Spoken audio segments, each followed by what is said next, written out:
Episode 130 of the Everybody Mad Live podcast. I did that wrong, didn't I? Well, I did it differently. And we're I live just from the kidding. 313 and the 404. It's episode 130 of the Everybody Mad Live podcast. On a Thursday, it's a brand new month, July the 6th.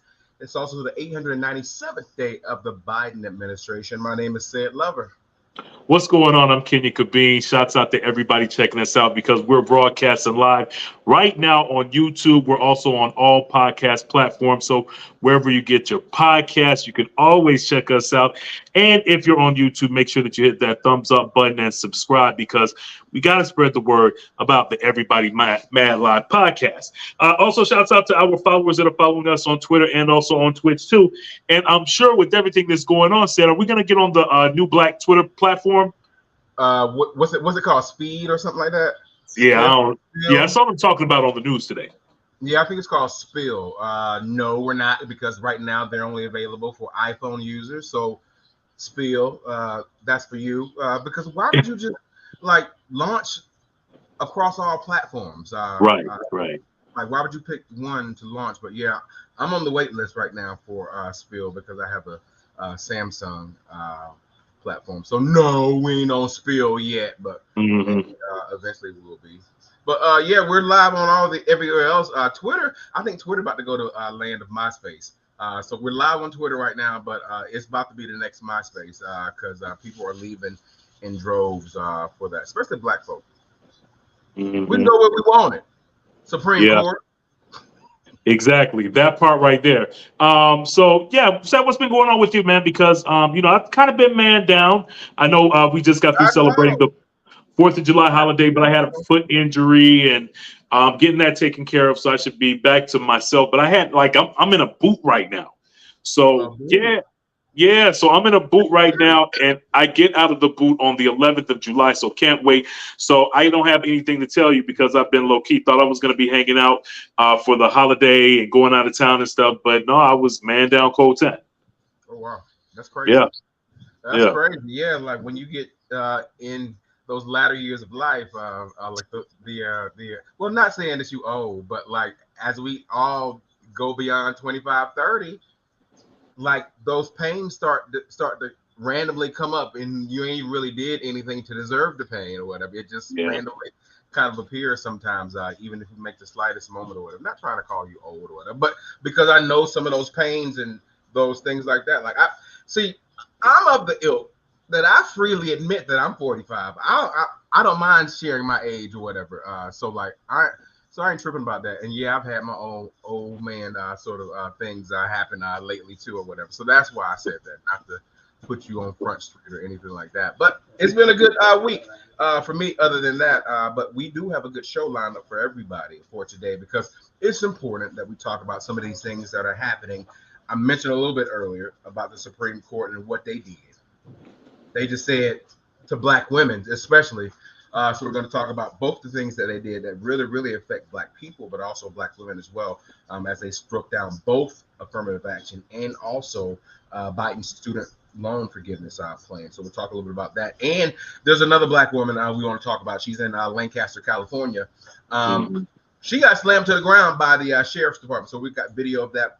We'll show you a little bit of that video, but also we'll talk about where that stands right now with the police there in Los Angeles County. Definitely. Also, too, is some news about a man that looked like he was planning to do an attack on the Obama family. So we're going to tell you more about that. Hold tight. Also, Nene from the Real Housewives of Atlanta, we've covered her story the past couple of years, and she's had kind of a tumultuous kind of a situation with Bravo and Andy Cohen. And the word is that she may be coming back to the Real Housewives of Atlanta. So we got all the scoop on that. Plus, shouts out to Jay-Z because his mom got married. We got the details on that. And before we dip out, what you watching for the week, too. Said, I know we got a cool debate coming up, too, right? Yeah, I think we should do 2, maybe even 3, because one of them, I'm not sure if you know the New York mayor, former mayor from New York City, Bill de Blasio. Him and his black wife, they was all on TV when he was running for politics and all that stuff. So now after 29 years, they haven't gotten divorced. They've decided to separate their relationship they're going to stay together in the same house, but they're not together. So they're going to be cohabitating the same house while they're both exploring their own different relationships. So we'll talk about how it is to cohabit, because I've actually done that before, Kenya. So we'll talk a little bit about that later on in the show. And also India Aire, we love her. Well, I love her because she speaks truth to power all the time, and she has not been one to be sucked into the industry like a lot of the people. But she mentioned part of that based on her comments relative to two industry stars right now, Janelle Monáe and Megan Thee Stallion. So everybody like India Aire is coming for Megan Thee Stallion and Janelle Monáe. So we'll talk a little bit about that sort of episode, what happened after the Essence Festival. That'll be a part of Everybody Mad debate. And something else that's not on the show, I think we should talk about it too. Keke Palmer. She was at Usher's show. And, you know, she recently had a child. She's with a boyfriend, her baby daddy. Her baby daddy had something to say about her getting on stage with Usher, all in the public or whatever. So we'll talk about that as well. So we got a few Everybody Mad debates. But since we got so much, we might as well jump it off now. Yeah, let's go ahead and get into it. Well, we all know the big news that everybody's talking about. As we know, affirmative action has been trending for the past week, which, to break it down for the people out there that don't know, but they should know, of course, affirmative action refers to a policy aimed at increasing workplace and educational opportunities for people who are underrepresented in various areas of our society. It also focuses on demographics with historically low representation in leadership and professional roles. So it was a big surprise to everybody last week when the Supreme Court decided to end affirmative action in college admissions. Clarence Thomas, which not really surprised, but this is the second Black justice appointed to the court, actually believes that affirmative action imposes a stigma on minorities. He said that he believes that affirmative action, he said that he holds our enduring hope that this country will live up to its principles, that all men are created equal, all equal citizens are equal, and must be treated equally before the law. Now, this is coming from your boy Clarence Thomas, and a lot of people said didn't like like his name. Like it needs to no longer be. We need to just call him Uncle Thomas. Yeah, pretty much, because that goes along with it. He and his white wife.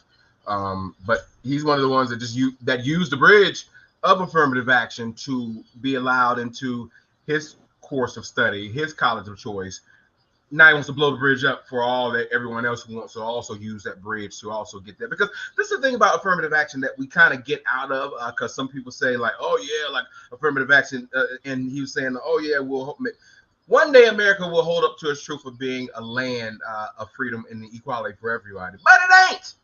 Right. It ain't. We need to get out of the dreamland, and that's what affirmative action was. It was realizing that, yeah, we aspire to be this type of country, but we ain't.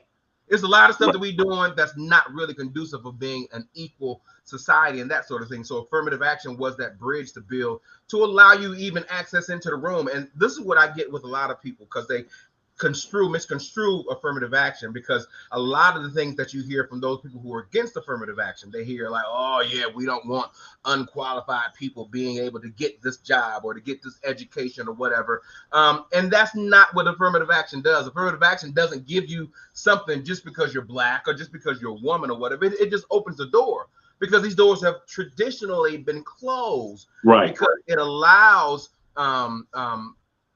usually when you're in those different spaces, you're only going to allow people who look like you to also join you in those spaces, because those are people who you're familiar with, those are people who you convene with, those are people you're comfortable with. So the people who look like you are more likely to get those opportunities, you know? Yeah. So that's why colleges have historically been always predominantly white men, not even white women, but historically white men. It's always been that way. So affirmative action busts that door open. So like to say that, no, we're not going to rely on history and tradition to get us in those doors. We're going to have something else that makes sure that we also look at these other factors that we haven't been used to looking at or whatever. And race is just one of them or whatever. So it opens that door. But then when we get through it, we see how qualified these people are. So no, I'm not getting the position just because I'm Black. Nah, maybe me being Black opens up that door through affirmative action. Yeah, but I still have to prove myself by being qualified and actually doing the job and that sort of thing. But now they're saying that no, that's no longer something you can use to be able to get that job or to get that college, and it's just messed up because Yeah. who has most of the degrees? Black women. Right. Black women have benefited from that because Black women historically are the first ones in their family to go to college and that sort of thing. So they couldn't rely on legacy. They couldn't rely on my daddy or my mom and them or my cousin or somebody that they know. So they've taken advantage of that and been the most degreed population in America. And now that's changed. And I just hate that because they are the ones that have primarily benefited from that. And now we're changing the script for them too, which also relates to the other thing about student loan forgiveness. Hey, we can't use the black faces and that sort of thing in getting them into college. But now when Joe Biden tries to ease the pain of student loan debt, the Supreme Court says no. Yeah. It's really a jacked up situation all the way around, and because of the whole Supreme Court decision last week, activists right now, they've been trying to get their lick back by using the ruling to tackle legacy admissions. Now, a Boston-based nonprofit called Lawyers for Civil Rights filed a lawsuit against Harvard University over the matter this past Monday on behalf of Black and Latino communities in the area. Now, the nonprofit points out that 70% of Harvard's legacy and donor-related applicants are white. 70%. Yeah. But when the Supreme Court struck down affirmative action, they said you can't use race. No. That makes it tough for people. But you can use legacy. You can use history because they know that's where those donations are come from. So it's like one of those cases like follow the money. Follow the money. They said it's okay for the rich right money to still keep coming in, but it ain't okay for us to make a case for African Americans or women or minorities and that sort of thing. And it's just jacked up. If you're gonna strike it down one way, strike it down for everybody. Right. And that's why everybody mad. Yeah. And so for context, just legacy admission, it gives priority to families who alumni have historically been overwhelmingly white. We know that.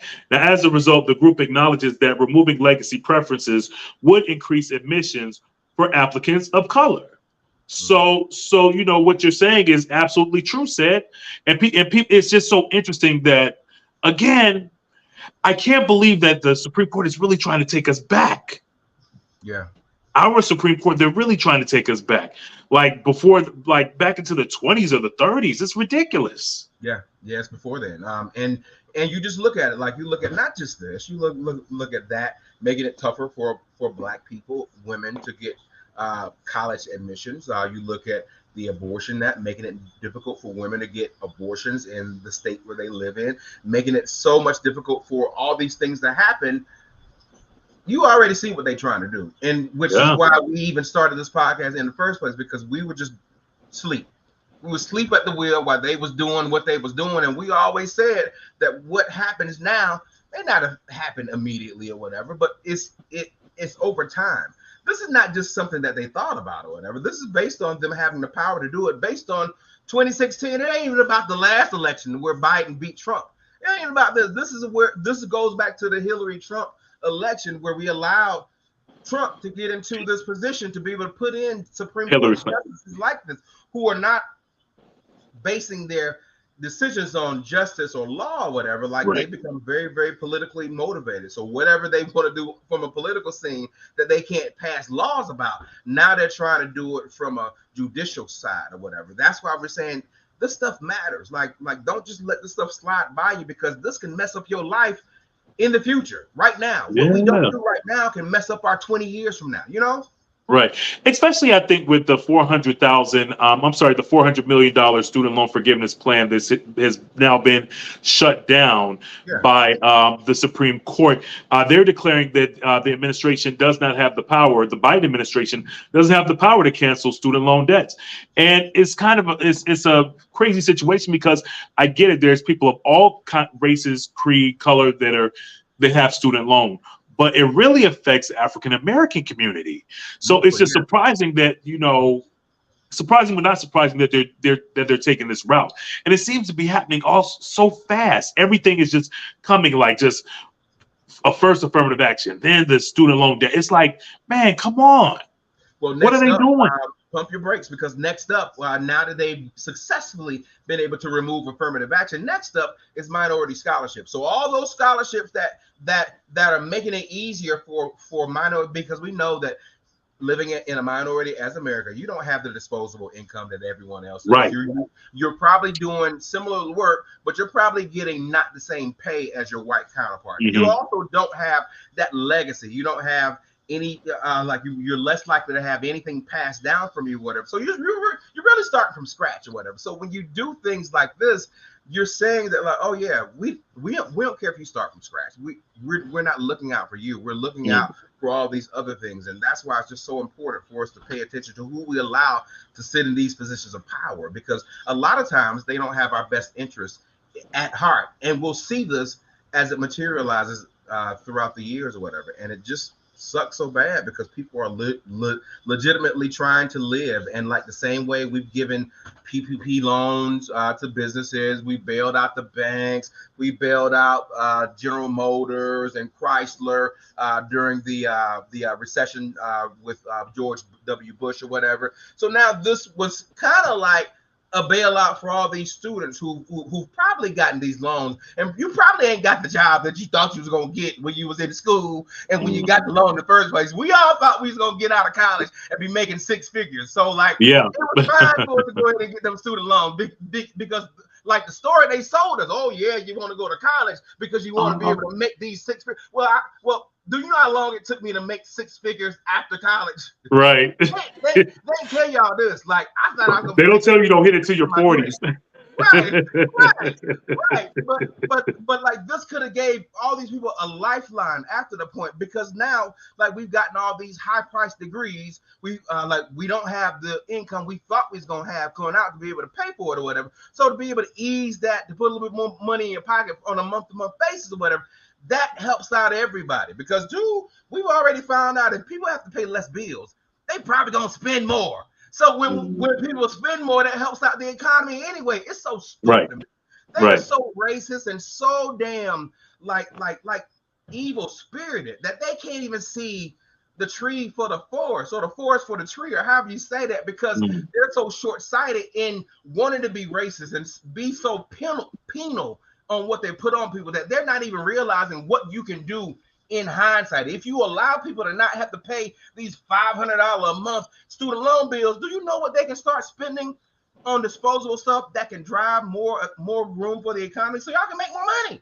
Right, exactly. But they're not thinking about it that way. And it's really hurting us as a country. All of this is, we're going to follow this story. Of course, you all follow us on Instagram at EverybodyMAD Live Podcast. We're going to keep you up on how everything turns out and follow just everything that's going on right now. Switching gears, this really has everybody mad. This happened in LA. Well, actually out in California. Los Angeles County Sheriff's Department released body camera footage showing the moment that a deputy actually threw a black elderly woman to the ground outside of a store in Lancaster. We have video. Y'all check it out. We're going to talk about it right after we see it. Why y'all doing this shit, man? Bro, why y'all doing all this? By law, you have to tell him to detain him. By law, you have to see this. Yeah, it's on YouTube. It's on YouTube. Out, man. I'm telling you, tell him to keep on. You can't touch me. Oh, no.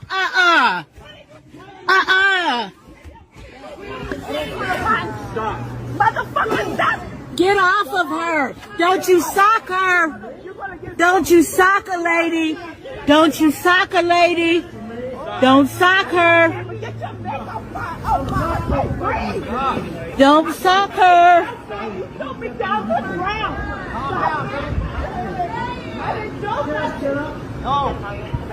Knee on the neck.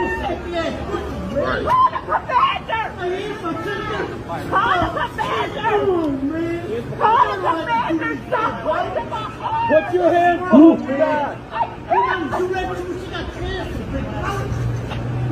That was too much. The police also released some body cam. Here's a little bit of what they released from that angle.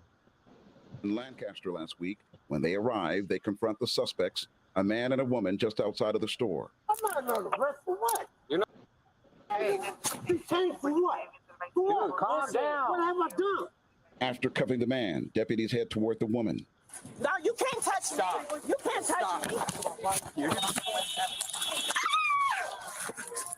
Get down on the ground. Get on the ground. It's already on YouTube. Stop. Live. I don't get. Stop. Stop and you get punched in the face. You punch me and you're gonna get sued too. The woman was pepper sprayed during the scuffle. She accused the deputy of putting his knee on her neck. Get your neck off my. I can't breathe. Hey, we're in a fight at the. There is also cell phone video from a bystander showing deputies slamming the woman to the ground. So, you know, it's very hard to watch. It's very disturbing to watch a video like that. The department, they actually released something yesterday saying that the deputies were apprehending a man and a woman accused of shoplifting inside of the store. That sounds a little suspect because then they turn around and say that the man and woman were cited and released, but the department won't say what they were cited for. Right. And then that's suspect. Yeah, I think and like it wasn't like they rolled out of the shopping center with a cart full of groceries or whatever. That wasn't the case. They were accused right of stealing a cake. Right. They were accused of stealing what? A cake. A cake. A cake. A cake. A cake. Oh. That's it. A cake. A cake. Now, we've been doing this podcast long enough to know that we covered grocery stores and police at there, and we know that we've had mass murderers go into grocery stores and kill 15, 20 people. We know we've covered stories like that. We've had all sorts of grocery store encounters. Right. But never has it been so little about a cake. A cake. And we don't even know if that was true. That was what was alleged to be stolen. So even if it is, it ain't like y'all are responding to an active shooter. It's not like y'all responding to someone with a weapon. Y'all are responding to reports of shoplifting of a cake. And then what kills me is that the couple seem to be non-threatening, especially the woman, because if the woman is recording, she doesn't have any weapons on her. Why would you tackle her like that? Why would you slam her to the ground? And I'm telling you, that could have been my mother. That could have been my aunt. I'm telling you that cop would have been 6 feet under. And I'm sorry, that's just me. Because it was inappropriate the way he handled himself. It was unprofessional. And he needs to be held accountable for his actions. Come on. I mean, like, and again, it's not like the woman had a gun. You pepper sprayed her with your knee on her neck? Yeah. Really? That is utterly crazy. Come on. Well, he spoke up on their behalf after the LA County released their statement with dignity and respect, and that personnel who do not uphold our training standards will be held accountable. Obviously, it's a felony in the state of California to commit a robbery. Tom Hughes saying the deputies were dispatched to deal with what they understood to be a robbery in progress in which the suspects had allegedly threatened employees. Okay. If the woman suspect had complied with a robbery. A robbery to me sounds like y'all done stuck something up. Y'all done went to a cashier, done held them at gunpoint and give me the money out the cash register. Yeah, but a cake, and then let me tell you what's so funny too, because clearly they must be in a racist part of town. Who knows? You know how like you might roll out of the grocery store, because we don't know. You could roll out the grocery store with a cake up under the buggy and not even realize. Who knows? You know, I don't know what happened. You know, that's neither here nor there. The situation and what we're talking about is it was excessive force. That was mad excessive. And it was too much. And, you know, they could have diffused the whole situation by having the conversation and say, yo, go back inside and pay for the cake. Did you walk? But you're going to go out here and you're slamming a woman, and then you even threatened to hit the woman in the face. You said you were going to sock her in the face. Right. That's caught on video. Right. So right now, the deputies, they've actually been reassigned. So they're still out there working, but they've been reassigned out in the field. So as we speak right now, they're working pending further investigation. But they're still working right now. They got jobs, despite there being video evidence of all this excessive force on video, and you also have the citizen video, whatever. And just a common theme, what we're always talking about, lack of accountability for what Right. you do. And you wonder why everybody's so mad. Everybody Follow mad? us. Follow us at Everybody Mad Live Podcast. We're on Facebook, we're on Instagram, and we're on all social media platforms and wherever you find podcasts. Everybody's mad with this shooting that went down. Another mass shooting. 30 people injured, 2 people killed up in Baltimore this past holiday weekend at an annual block party. It's getting out of control. Most of the victims were teenagers. An 18-year-old and 20-year-old died. This is horrible. Horrible. And we talk about it it seems like every week, we're talking more and more about mass shootings. Yeah. Come on. I mean, what's going on with gun control in our country? That's what I say. It's like a sickness, and it's just like we just want to ignore the sickness, and we just want to get through the fact that like maybe they think it's just too difficult of a conversation for people to have, but like there's certain people who just shouldn't have guns. And I know we hate to hear gun control and all those things like that, but a lot of people don't really need to have guns, and a lot of people don't need to have all the guns that they do. And this is just a result of it, because we have so many guns. They're very easy to get. You and I could go out and get a gun with or without a permit, with or without, like as long as we can pay for it, we can have it. And that should not be the case. Yeah. Well, we want to hear your comments. You can leave your comments. You can jump in with the chat with us at Everybody Mad Live Podcast. Said he'll put the link up under the screen if you want to join in and share your opinion on some of the topics that we're talking about. It's time for the Everybody Mad Live debate. We got to switch gears because I'm starting to get mad over here.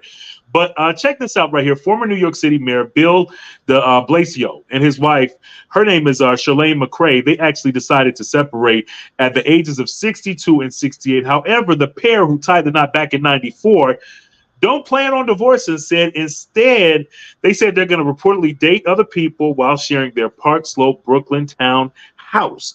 Now, you mentioned that you've done this before. Could you live under the same roof as your ex while dating other people? You've done that. How was that experience for you? Weird. It's hard, but I think really the reason for it is because like it's hard to kind of. I mean, there's usually a reason why you living with somebody in the first place too, because it makes things a little bit more affordable. Obviously, you're in a relationship and that sort of thing. So like that, but this was back. It was clearly more than 20 years ago. So it was like early college, sort of, or right after college or whatever. So getting out of that or whatever. Cell phones were not as prevalent as they are. Like now, everyone has a smartphone, like regardless of what your age is. Back then, like not everybody had a cell phone, and certain people only could use their cell phone at nights or whatever. So like that was when we had free nights and weekends. Like remember that? Like that was way back. Right. I remember that. Yeah. So long story short, we were in that particular situation, and like without cell phones, who do you call? Well, you got to call the house. Well, a couple times I picked up the phone, and I'm like, who's this nigga calling on the phone? Like, wait a minute, like what? Wait a minute, like, oh no, oh hell no. So like it was almost like intentionally like to have. Like to provide the home number, so I would pick up the phone and answer or whatever. So like it was almost kind of like on that like I'm gonna make you jealous sort of thing or whatever. Being petty. Yeah, like I think it's difficult to work because like both of the two parties have to be completely on board with the new status of where this relationship is, and now we have to operate in that. But I think it's hard for people to cohabitate, especially when you're coming from a relationship where it wasn't a platonic situation. It was y'all had kids from this. Y'all was married for 29 years. So how do y'all turn it off just like that? And then my thing is, as far as you know, you're cohabitating together, but then when it's time to start dating, so they said they don't have any problem with splitting up and they can date, but I don't want to be in my house and have my ex in my house and my ex is bringing someone to smash in the house. Like that ain't gonna work. That ain't gonna fly with me. You know what I'm saying? You ain't gonna bring no new person up in the house and y'all gonna be smashing. No, I don't want that. You know what I'm saying? So no, I don't like that. I don't. It's something that I couldn't do. I wouldn't want to do it. But if I have a breakup, like you go your own we go in our own separate ways. Yeah, but it's in New York and that rent be high. So yeah, and that's true. It's out of necessity. And then I'm thinking too, you know, even like when I read the story too, I know that they are people of a particular age too. So maybe they're just kind of like, hey, you know, I'll just go date some, you know, when I go out on a date, I'll stay at my friend's house or whatever, and then come back home, you know, because it is New York, and New York is mad expensive. Like $4,000 for a place a month, that's a lot of money. Yep, it is in certain parts of New York. The plot twist in this whole story that I didn't even realize what is it? He made mention that when he met her more than 29 years ago, she was an open lesbian. Really? Right. That's what wow. So she picked you. And then I've been kind of watching. I was like, oh, okay, I can kind of see a little bit, but yeah, it was like you see a little lesbianism in her. Not that I see it in her or whatever, but like I can kind of see to where, like, if that is part of the case, like I can see y'all growing apart.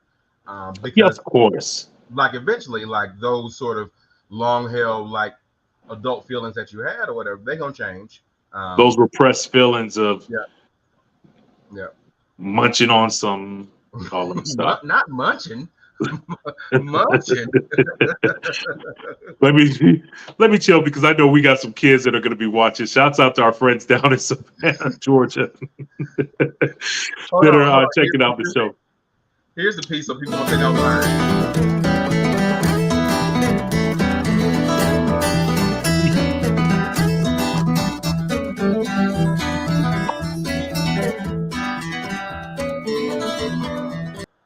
I'll just put it on our Facebook page. Okay. Yeah, because that music sucks, man. It do. Yeah. We leave your comments though. Let us know your thoughts. Like, would you be able to cohabitate with your ex? Definitely want to hear from you all on that. Adrian, what's up, family? What's up? That's our sister right there. Yeah, I couldn't do it. Yeah, I couldn't do it. Let's switch gears to entertainment. Said Nene Leakes is back, trending back in the news, because she said that she would actually come back to the Real Housewives of Atlanta for the fans. She says that they would love to see her in that position. Now, we'll all remember Nene, she left the show back in 2020. She eventually filed a lawsuit against Bravo, NBC, Universal, and Andy Cohen back in April of 2022, accusing the parties of exhibiting racism and fostering a hostile work environment. She also alleged that Kim Zolciak was kind of doing the same thing and was unpunished when she supposedly exhibited some racially offensive behavior. Now, what was why they have the clown thing on her? Said, what was that all about? I don't even know. I tried to live edit it, but it didn't work. You did that?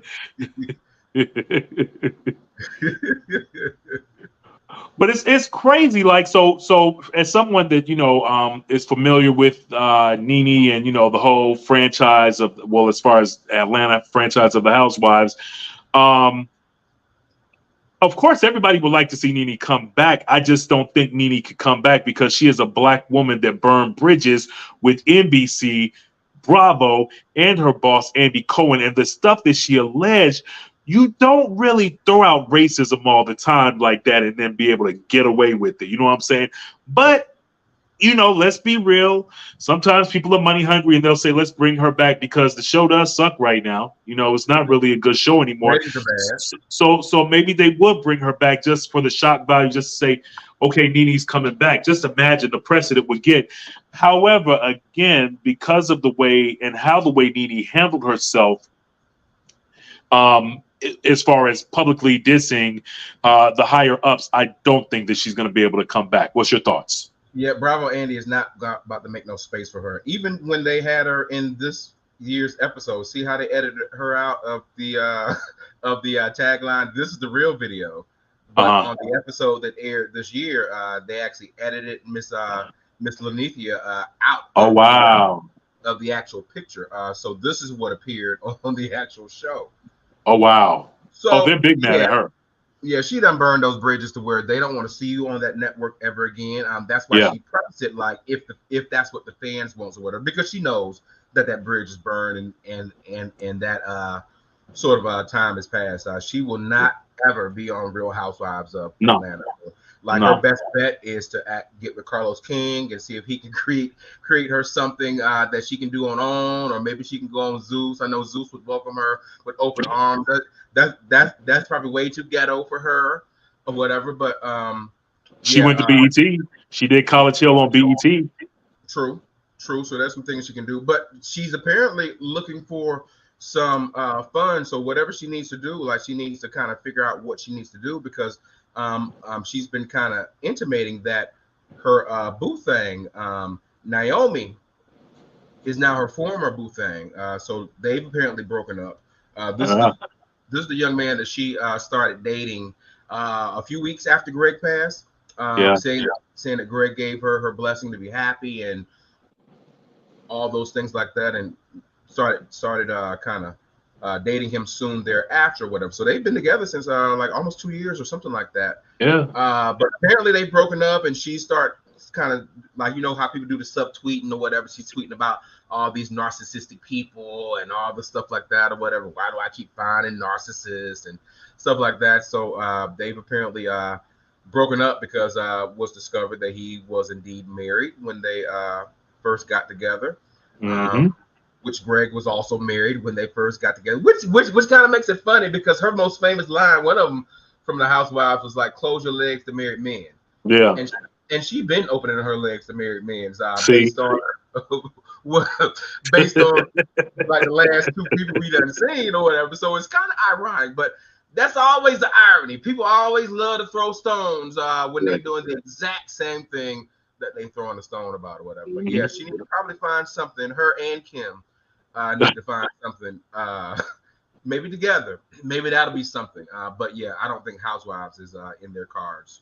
No, not at all. She won't be able to get that $1 million check. And just imagine, you know, like that was $1 million for a season for them to tape the Housewives, and they probably go on and they tape for about like 3 to 4 months out the year, and that's a quick $1 million. She could kiss that check goodbye. She need to find another reality show, just like you said. Yeah, and I see she's been making that money undeservedly. Right. And I see that she's laying real low in the ATL down here too, because everybody's talking about that dude and his wife. Well, yeah, that's what happens. Yeah. Well, what's that old saying? How you get them is how you lose them. How you get, because like that's what they've been doing. Like that's what he used to it. But we all saw the red flags. We all kind of felt it was absolutely after Greg and all that stuff, and too soon and too much. Way too soon. Because you love that man and went through cancer with him and all the stuff like that or whatever. So people held on to that, and then when you bust back on the scene a few weeks later with a brand new boo and all in love, or whatever, like that get people to honestly thinking like, oh, you've been messing with him when Greg was still on the surface. Yeah, absolutely. So like, yeah, it was too much too soon, and here we are. Yeah. Leave your comments. Definitely want to hear from you on Nene and everything else that we're talking about. Follow us at EverybodyMAD Live Podcast on Instagram.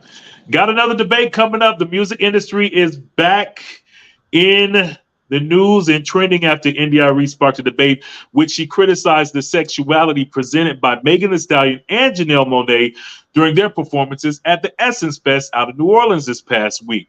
India says the issue is, what is context? Humanity does everything, but does everything belong on a stage? No. She said, is everything for kids? No. Is everything for everybody? Aire wrote, no. So these are her words. She says, so when we as a culture make something like this mainstream, it shows a lack of discretion and discernment.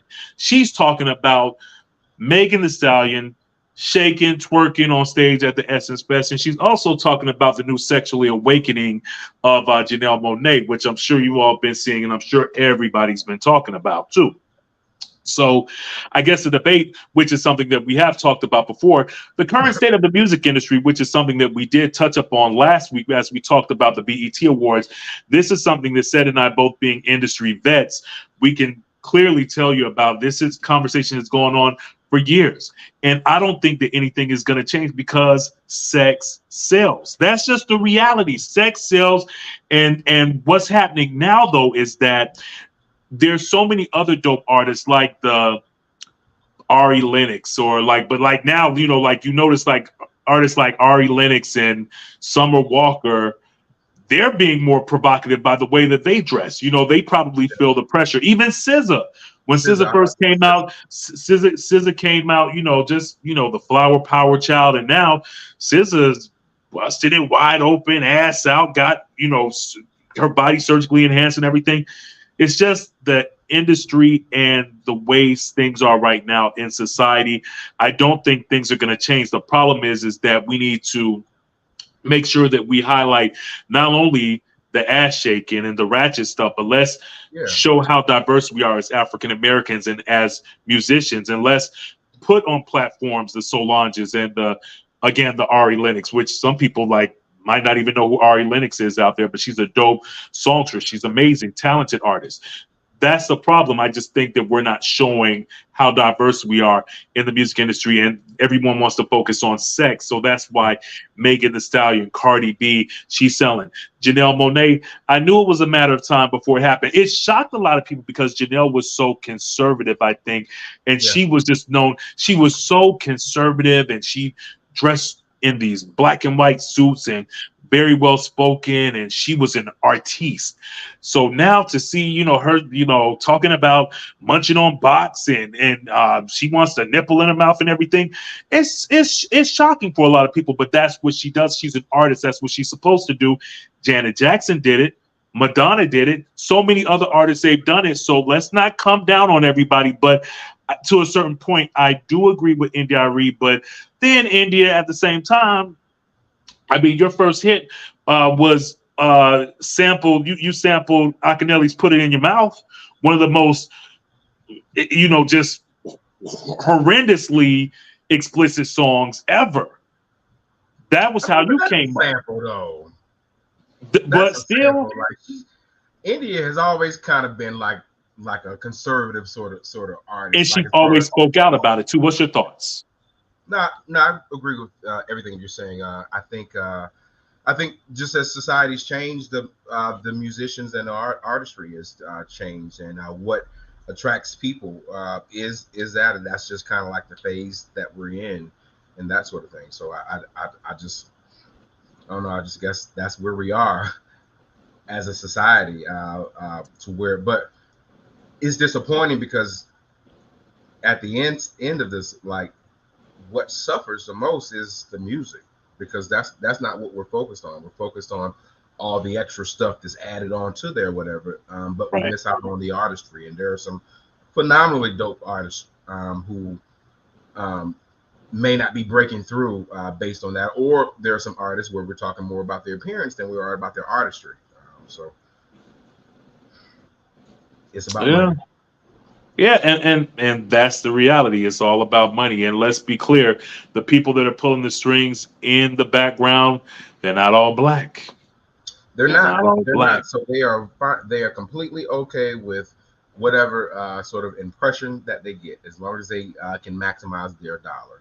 Right. And at the end of the day, Megan Thee Stallion, we talked about Donna Summers a couple of weeks after watching her documentary that's on HBO. I strongly suggest you all check it out. A lot of times these artists, they have to compromise themselves just to sell albums when they're really not like that. Even when you look at the interview that Megan Thee Stallion did with Carisha, and Carisha's are you freaky? Have you done threesomes? And Megan Thee Stallion's no. She's like, I'm not into all that. She's just, Megan is just, she's putting out a character. She's not Megan Thee Stallion is a character. That's all it is. And guess what? It pays her bills. And until she gets to where she wants to go, she's going to keep doing what she's doing.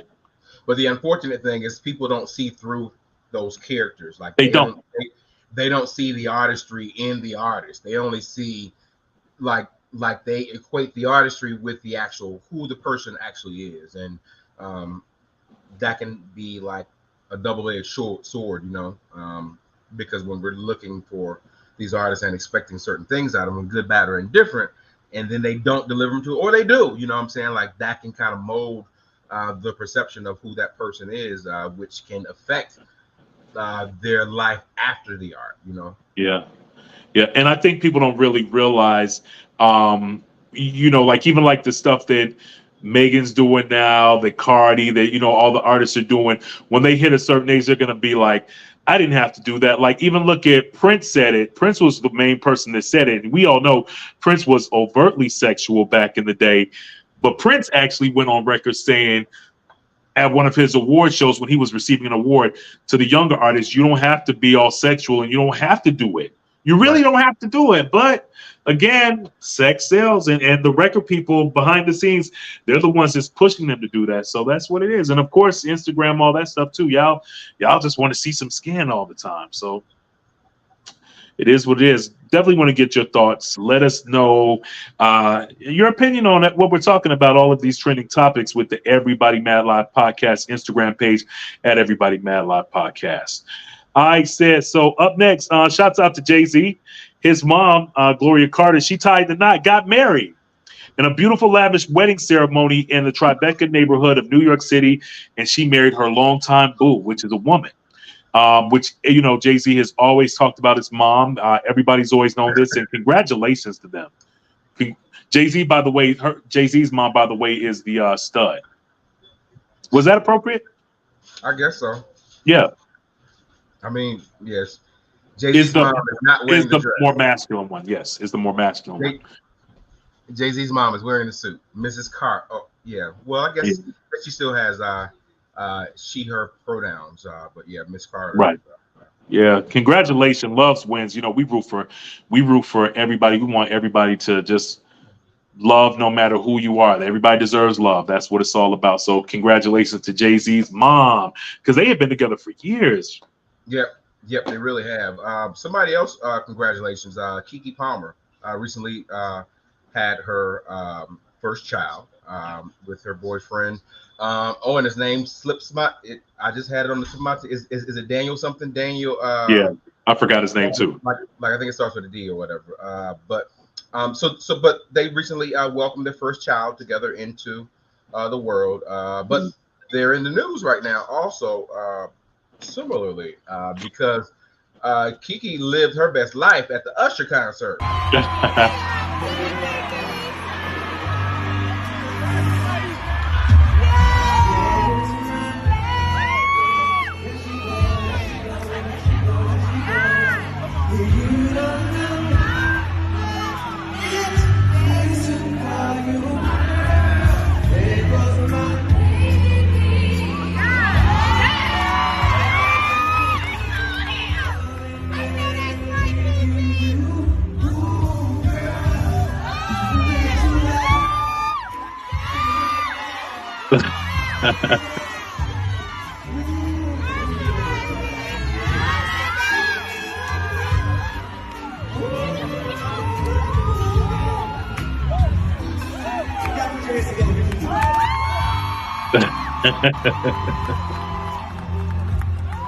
Look how they almost kind of like it was like a hug and an almost kiss or whatever. Right. This is her baby daddy in the corner. I'm not sure if you can see in the baby. He recently, obviously, he like us all. He saw the video, but that's his baby mama in the video with Usher. So he reacted a little bit differently than we did, and he reacted basically saying that, "Baby girl, you are a mother." And doubled down on it. It's like, yeah, you are a mom, and basically you just need to watch what you wear, because you're not just Keke Palmer now, you're somebody's mom on that. So of course Black women trash his ass so bad on Twitter to where he had to delete his whole account. So he has deleted his Facebook or his Instagram, or one of them, he deleted it or whatever. Right. And Keke has responded in tune by continuing to post even more pictures of her as a mother. Hold on. I hate pop-ups. Yeah, me too. They're real annoying. Yep. Yep. They go kick in that ass. Yep. Darius, that's his name. So this is what he said. We live in a generation where a man of the family doesn't want the wife and mother to his kids to showcase booty cheeks to please others, and he gets told how much of a hater he is. This is my family and my representation. I have standards and morals to what I believe. I rest my case. So that was his response. And I kind of agree with him because, hey, all right, well, yeah, Kiki is Kiki Palmer to y'all, but we have a little bit different situation going on right now because she's the mother of my child, and subsequently because she's the mother of my child and her ass is all out. One day my child gonna have to go to school. One day my child is going to be in social settings or public settings, and they may or may not use these sort of things against him or whatever. And then me, as a father, now I have to bring some order to it, or I have to clean up the situation or do something when you could just leave your ass in. Because why is it necessary for you? Yeah, you can dress sexy, but do you have to be naked from the ass out? Because her ass was out. Yeah, her ass was out. I but mean, I feel clearly he's not her husband, so there's a different sort of thing you got to kind of maneuver around with girlfriend, boyfriend, as opposed to husband and wife or whatever, where you haven't made that vow or that connection yet or whatever. But still, I kind of agree with him. Like, you can have the opinion that you want to have because this is a different person to you. This is not the celebrity that everybody see. So yeah, I don't want my baby mama, I don't want my son's mama ass out on the internet if it doesn't have to be. Well, then, if you don't want your son's mama ass out like that, you shouldn't have married. You shouldn't have gotten with the celebrity, because I feel like because she's a celebrity, that's how celebrities they dress. They do stuff like that. And guess what? Is it any different? But is it any different, said, if she is doing a film and she has a nude scene, or she's doing something kind of strange for change in a film? It's the same thing. So what's the big difference? In a film, she's acting. This is not acting. This is her out in public doing normal woman stuff. Like notice how like she was just like living her best life during this moment, which is fine. It's fine. Like, this is Usher. Like, I know most women feel the same way about Usher. Most black women are going to have that same sort of reaction if they're at an Usher concert, right? That sort of thing, and he's serenading you. That's fine or whatever. But like, her ass is also out. And that's all I'm saying. Yeah. I don't want your ass out. If you my baby mom, if you my wife, I don't want your ass out. If you my girlfriend, I don't want your ass out. And I have the liberality to say that as your man. Like, same way you have the same way if I'm dressing in certain things that makes you uncomfortable. You have the ability to say that too. Well, I wish that we would have, there's a picture of him with his shirt off and some boxers on Instagram on his page. I don't know if you could pull it up anymore. I think because his page is gone now since the controversy, but he posted thirst trap pictures. So what makes that different? But were they together when he was posting it though? That I don't know. See, like, that's what I'm saying is, like, once you have a child and like once you get into this new space or whatever, you're not just making decisions for yourself. Like, the decisions that you make as a child, then that also, like the decisions you make as a parent can also affect the child. So like that's all I'm saying is that, like, you just can't just jump out there living your same life. In that you have to understand that, like, the decisions that you make have some intended and some unintended consequences, and you just need to understand that.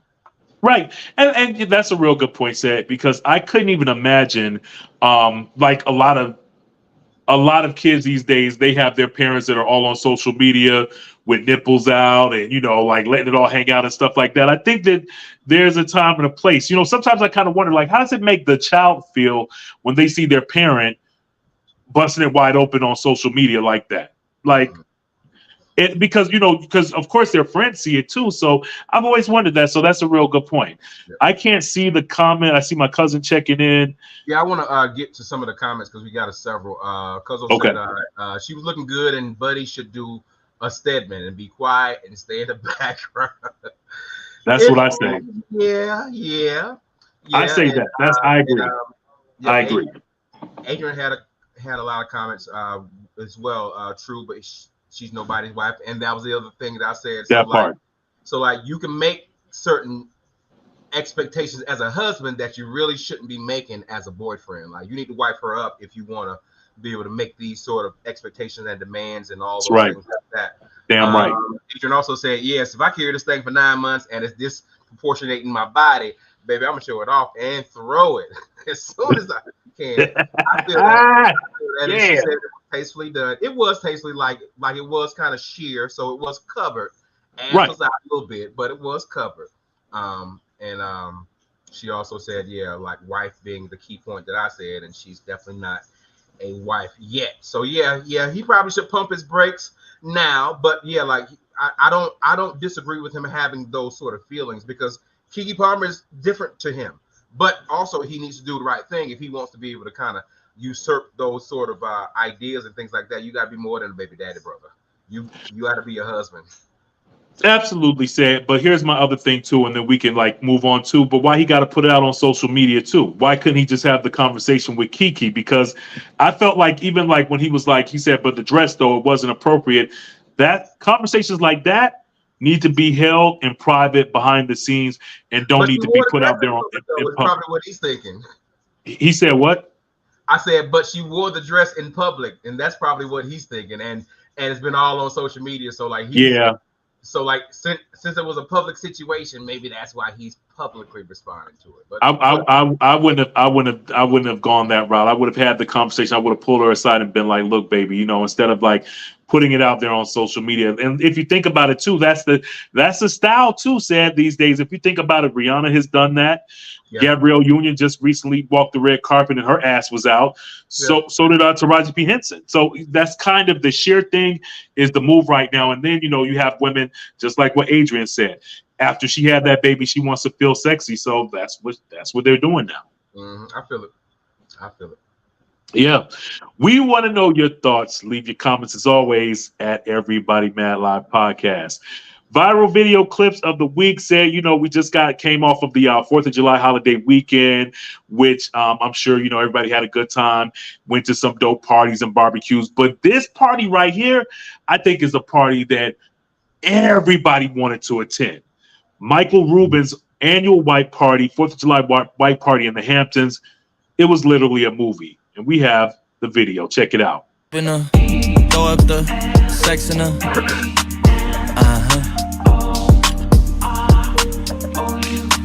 and I can put you in. Will they block us for the song, Sam? They might. Yeah, I'll just do it without the music. So, but the music sounds so good with it. But look, Leonardo DiCaprio, Jay-Z, Beyonce, Kim Kardashian, Winnie Harlow, Coco. Everybody was there. Lala Anthony. Everybody was at this party. Just imagine. Look at that. It's so sexy. Said that party, I wish I could have been there. It's like a who's who. Tiffany Haddish was there. Did I say Beyonce? Did I say Jennifer Lopez? I mean, come on, man. Like, Usher. Even Usher. Yeah, that's everybody. Yeah. I mean, that's everybody. Like, it's almost like this ain't real. Like, y'all done got clips and just put all these clips together. Yeah. Because normally you can't even get all those celebrities under one roof like that anyway, just based off of their schedule. Right. Yeah. That party looks like it was lit. That was definitely a movie. I wish I could have been there. Said this next clip right here, you haven't seen. I don't know how you feel about this, but when I saw this, I died laughing. But somebody played a horrible prank on a woman, and poor woman. It just looks like she was really hurt from this. Y'all check this out.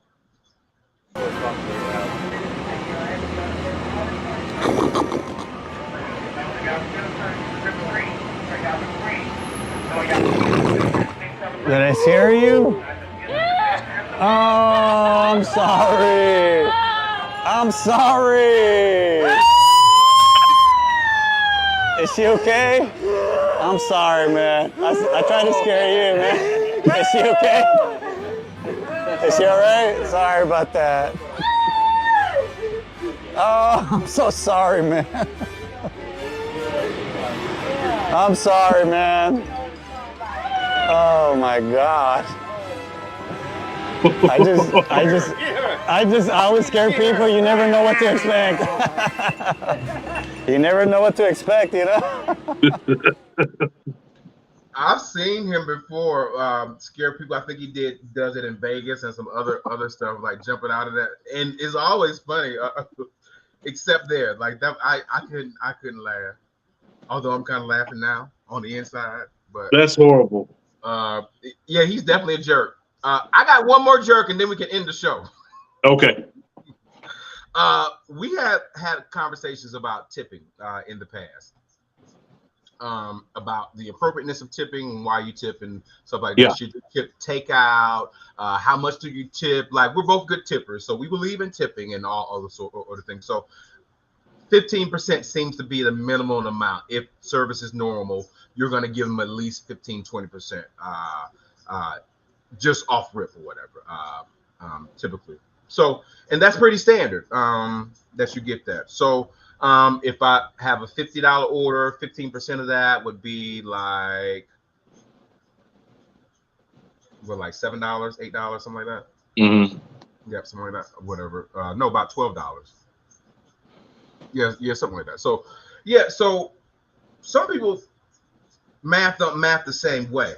So there's a pizza delivery driver from DoorDash, and he delivered a pizza, and his math was a little bit different from ours.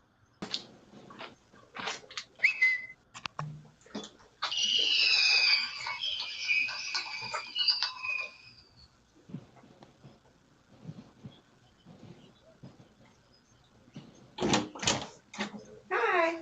Hello. Come here, Max.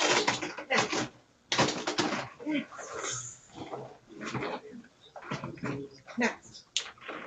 Yep. There you go. Thank you. You're welcome. I just want to say it's a nice house for a $5 tip. You're welcome. Fuck you. What? Did you hear that? Let me play it one more time. I just want to say it's a nice house for a $5 tip. You're welcome. Fuck you. He said, I just want to say it's a nice tip. It's a nice house for a $5 tip. $5 tip. F you. Her pizza was $20. That's how much you was supposed to tip. She tipped them 25%. Yeah. $5 on $20 is 25%. So he's looking fool right now. He's looking foolish. Hey, man. Like that, I know $5 is a small amount, but she didn't order 50 pizzas. She only ordered one piece of pies and wings. Her order was $20. Right. And he didn't even say thank you. The audacity, the gumption. He did say F you. DoorDash has said they have relieved him of his duties, so he is no longer delivering food for them. All's well that ends well. That's a wrap. Really appreciate you all checking out the Everybody Mad Live podcast. We're here every Thursday. Again, you can follow us on all social media platforms, and we are broadcasting live on all podcast platforms. So wherever you get your podcasts, you can check us out. iHeart, everywhere. We're everywhere. We're also on YouTube. We're on Twitch, Twitter, everywhere. Thank you very much for checking us out, and shouts out to everybody checking us out. Yeah, we appreciate that. We will be back next time. Same time, same place. Thank you for being a part of our show. We will see you next week. Well, I was about to tease something, but that ain't to be teased because we're going to record something. So like that's something completely different. So yeah, I ain't gonna. Yeah, I know what you're talking about. Don't say we